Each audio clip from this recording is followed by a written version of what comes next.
actually very hard to imagine that there are people in the second decade of the 21st century that are living under these conditions.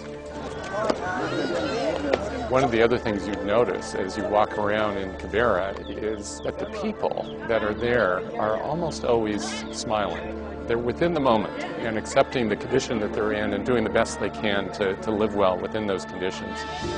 In Kibera, I think I'm okay because I'm getting my day-to-day bread, so I'm fine.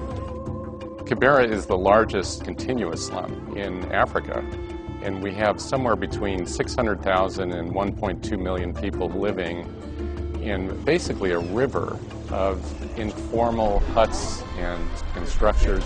We have a very unique project going on in Kibera. The point of the work is to understand what diseases are causing the most problems for the people living in this environment.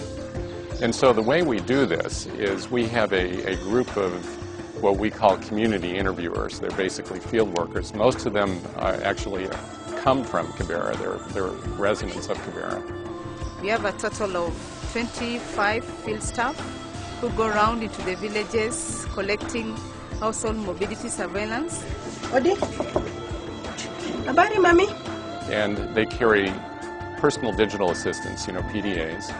And they go to, and these PDAs are programmed with the questions that we're trying to get answers for. Like, we can talk of cholera. H1N1 was found in the community through the community interviewers visiting the households, the questionnaires they asked. Come to our house every week. She wanted to know how we are going on. Anybody who has been sick, anybody who has been in hospital for 2 weeks, maybe. And we're about to go into a home where one of our community interviewers will be collecting data about illnesses in the home. So in this last 1 week, Wednesday last week until today? This is an area of about 30,000 people, about 8,000 households. And they go to every single household every 2 weeks. And they collect information about who's sick in the household and what kind of illness they have. And if someone's very sick, they encourage them to go to the field clinic. It's right smack in the middle of the surveillance area. And so everyone in our surveillance area, the 30,000 people that we do surveillance on, lives within, no more than a kilometer, much closer to this clinic. Like one day I fell sick of pneumonia. I couldn't walk. I couldn't do anything. So my neighbors carried me up to CDC.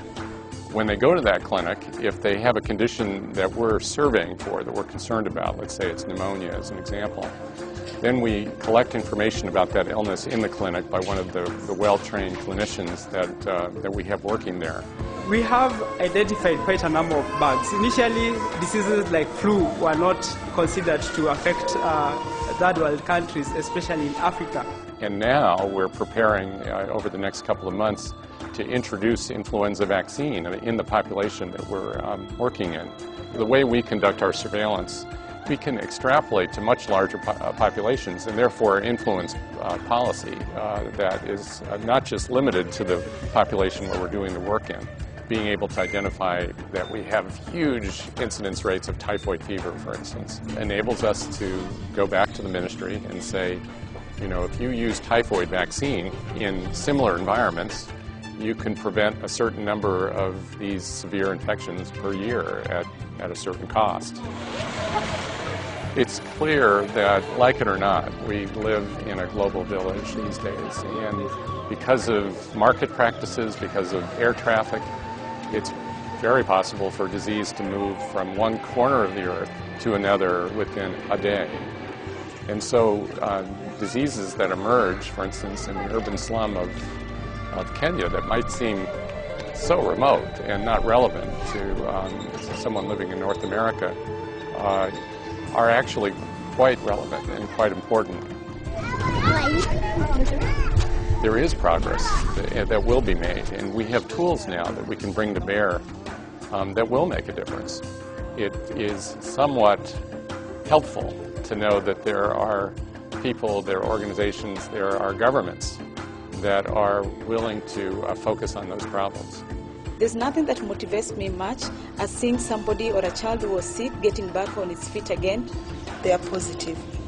especially the women and children, because they know what they are getting from CDC.